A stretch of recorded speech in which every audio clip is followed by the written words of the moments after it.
ராணிப்பேட்டை மாவட்டம் சோளிங்கர் யோக நரசிம்ம திருக்கோவிலுக்கு சொந்தமான 1000 ஆண்டு பழமையான பத்மாபுரம் கோவிலை தமிழக அரசு நிதி ஒதுக்கீடு செய்து புனரமைத்து பக்தர்கள் வழிபாட்டிற்கு கொண்டு வர வேண்டும்.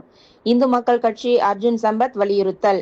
ராணிப்பேட்டை மாவட்டம் சோளிங்கர் யோக நரசிம்ம சுவாமி திருக்கோவிலுக்கு சொந்தமான பத்மாபுரம் பகுதியில் அமைந்துள்ள 1000 ஆண்டுகள் பழமை வாய்ந்த சிதிலமடைந்த திருக்கோவிலை தமிழக அரசு முன்வந்து புனரமைத்து பக்தர்கள் வழிபாட்டிற்கு கொண்டு வர வேண்டும் என இந்து மக்கள் கட்சி தலைவர் அர்ஜுன் சம்பத் வலியுறுத்தினார். பத்மாபுரம் பகுதியில் உள்ள பழமையான திருக்கோவிலை அர்ஜுன் சம்பத் நேரில் பார்வையிட்டார். தொடர்ந்து பெருமாள் திருவுருவ படம் வைத்து விளக்கேற்றி சிறப்பு பூஜைகள் நடைபெற்றன. இதில் கலந்து கொண்டவர்கள் கோவிந்தா கோவிந்தா என பக்தி கோஷங்கள் முழங்க வழிபாடு செய்தனர்.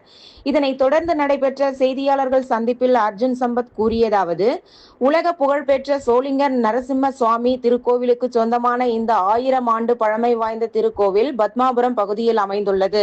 கோவில் அமைந்துள்ள ஊர் இன்றளவும் உள்ளது. அப்பகுதியில் பொதுமக்களும் தொடர்ந்து வசித்து வருகின்றனர். ஆனால் 1000 ஆண்டுகள் பழமையான திருக்கோவில் மட்டும் தற்போது சிதிலமடைந்த நிலையில் காணப்படுகிறது. இந்த கோவிலில் ராஜகோபுரம், மண்டபம் மற்றும் சுற்றுச்சுவர் உள்ளிட்ட பழமையான கட்டமைப்புகள் உள்ளன. ஆனால் கருவறை மட்டும் மண்மேடாக காட்சியளிக்கிறது. இத்தகைய வரலாற்று சிறப்புமிக்க திருக்கோவில் முறையாக பாதுகாக்கப்பட்டு மீண்டும் வழிபாட்டிற்கு கொண்டு வரப்பட வேண்டியது அவசியமாகும். மேலும் கோவிலின் கருவறை அமைந்துள்ள பகுதி வழியாக புறவழிச்சாலை அமைப்பதற்கான அளவீடுகளை நெடுஞ்சாலை துறையினர் மேற்கொண்டுள்ளதாகவும் தெரியவந்துள்ளது. இதுகுறித்து யோக நரசிம்ம சுவாமி திருக்கோவில் நிர்வாகத்திடம் தெரிவித்த போது நெடுஞ்சாலை துறையிடம் இதுகுறித்து தெரிவித்து புறவழிச்சாலையை மாற்று இடத்தில் அமைக்க வலியுறுத்தியுள்ளதாக தெரிவித்தனர். தற்போது நடைபெற்ற சட்டப்பேரவை கூட்டத்தொடரில் 1000 ஆண்டுகள் பழமை வாய்ந்த திருக்கோவில்களை புனரமைப்பதற்காக தமிழக அரசு நிதி ஒதுக்கீடு செய்துள்ளது. அதேபோல் பத்மாபுரத்தில் சிதிலமடைந்துள்ள இந்த 1000 ஆண்டு பழமையான திருக்கோவிலையும் இந்து சமய அறநிலையத்துறை மூலம் முழுமையாக புனரமைத்து பக்தர்கள் வழிபாட்டிற்கு கொண்டு வர தமிழக அரசு உரிய நடவடிக்கை எடுக்க வேண்டும். மேலும் கோவிலின் தொன்மை மற்றும் வரலாற்று சிறப்பை கருத்தில் கொண்டு புனரமைப்பு பணிகளை விரைந்து மேற்கொள்ள வேண்டும் என்று அவர் வலியுறுத்தினார். இந்த நிகழ்ச்சியில் இந்து மக்கள் கட்சியின் நிர்வாகிகள், ஆன்மீகவாதிகள் மற்றும் பொதுமக்கள் பலர் கலந்து கொண்டனர். நாங்கள் பணத்தை ஒதுக்கியிருக்கிறோம் அப்படின்னு சொல்றாங்க. இந்த இந்து அறநிலையத்துறையோடைய அமைச்சர் இந்த இடத்துல இவங்க நல்லா பார்த்துருக்கலாம். ஆனால் இது வரைக்கும் பார்க்கல. இனிமேல் வரக்கூடிய நாட்களில் இந்த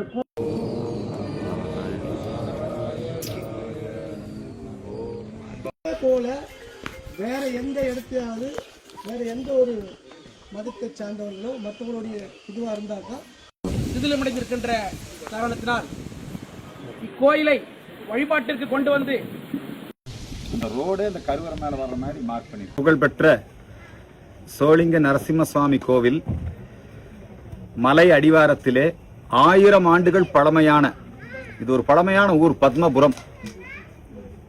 தற்பொழுது கால மாற்றத்தால் 1000 ஆண்டுகள் பழமையான இந்த பத்மபுரம் ஊர் அப்படியே இருக்கிறது. ஆனால் 1000 ஆண்டுகளுக்கும் மேலான பழமையான இந்த திருக்கோவில் சிதிலமடைந்து கிடக்கிறது. கோபுரங்கள் சிதிலமடைந்திருக்கிறது. உள்ள கருவறை அப்படியே மண்மேடாக போயிருக்கிறது. ஆனா காம்பவுண்ட் வால் எல்லாம் இருக்குது. இந்த கோயில் கடந்த 50 வருடங்களுக்கு முன்னால் கூட வழிபாடு நடந்திருக்கிறது. மேல தீபம் போட்டு இங்கேயும் தீபம் எல்லாம் போடுவாங்க. பெரிய திருவிழாக்கள் எல்லாம் இங்கே நடைபெற்று இருக்கிறது. இந்த வழியாகவே படிக்கட்டு மேல போறதுக்கு இருக்கு. 108 திவ்ய தேசங்களில் ஒன்றாக இருக்கக்கூடிய நம்முடைய யோக நரசிம்மசாமி கோவிலுக்கு அருகாமையிலே இருக்கக்கூடிய இந்த கோவில் இப்படி பாலடைந்து கிடப்பது அது இந்த ஊருக்கு நல்லதல்ல. கடந்த முறை நான் இங்கே இந்த விஷயத்தை வெளிப்படுத்தி இப்ப அறநிலையத்துறை இதிலே தலையிட்டு இருக்கிறது. அறநிலையத்துறை இது எங்களுடைய நிர்வாகத்திலே இருக்கிறது. இந்த இடத்துல கோயில் கருவறை மேலேயே அவங்க புறவழிச்சாலை அமைக்க திட்டமிட்டு கல்லெல்லாம் நட்டிருக்காங்க. அதனால அறநிலையத்துறை தற்பொழுது அந்த புறவழிச்சாலை திட்டத்தை மாற்றி அமைத்துக் கொள்ளும்படி வேண்டுகோள் வைத்திருக்கிறது.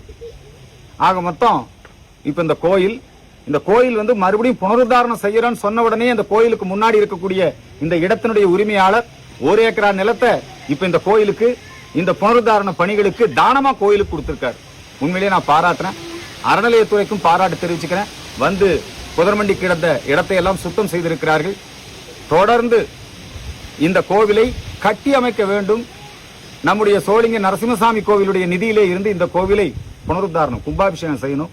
பக்தர்கள் வழிபாட்டுக்கு ஏற்பாடு பண்ணணுங்கிறது தான் நம்முடைய கோரிக்கை. அதற்காக இன்றைக்கு ஒரு அடையாள உண்ணாவிரதம் இருப்பதற்கு தீர்மானித்திருந்தோம். அந்த உண்ணாவிரத போராட்டத்திற்கு போக்குவரத்து நெரிசல், சட்டம் ஒழுங்கு பிரச்சனை, இதையெல்லாம் காரணம் காட்டி காவல்துறை அனுமதி மறுத்திருக்கிறது. ஆகவே அனுமதி மறுத்திருந்தாலும் நாங்க இப்ப தடை மீறி மறியல் அது மாதிரி எல்லாம் பண்ண விரும்பல. எல்லா பக்தர்களும் ஒன்று கூடி கோவிலிலே விளக்கேற்றி பிரார்த்தனை செய்திருக்கிறோம். இப்பொழுது இந்த உண்ணாவிரத போராட்டத்தை ஒத்தி வைக்கிறோம்.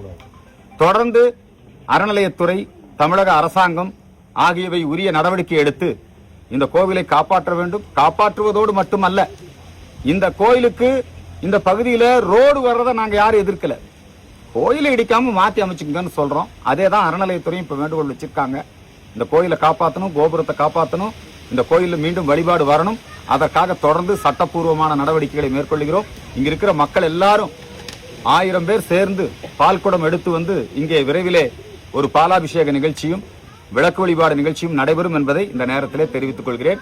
உண்ணாவிரத போராட்டம் காவல்துறைக்கு ஒத்துழைப்பு, மாவட்ட நிர்வாகத்திற்கு ஒத்துழைப்பு, திருக்கோயில் நிர்வாகத்திற்கு ஒத்துழைப்பு இவற்றை கருதி எங்களுடைய கோரிக்கைகளை இந்த செய்தியாளர் சந்திப்பின் மூலமாக வலியுறுத்தி அரசாங்கத்துடைய கவனத்தை ஈர்த்து மாண்புமிகு அறநிலையத்துறை அமைச்சர் இங்க வந்து பார்வையிடணும். 1000 ஆண்டுகள் பழமையான கோவில் எல்லாம் கும்பாபிஷேகம் பண்றாங்க, வாங்க இங்க வந்து இதெல்லாம் எடுத்து பண்ணுங்க.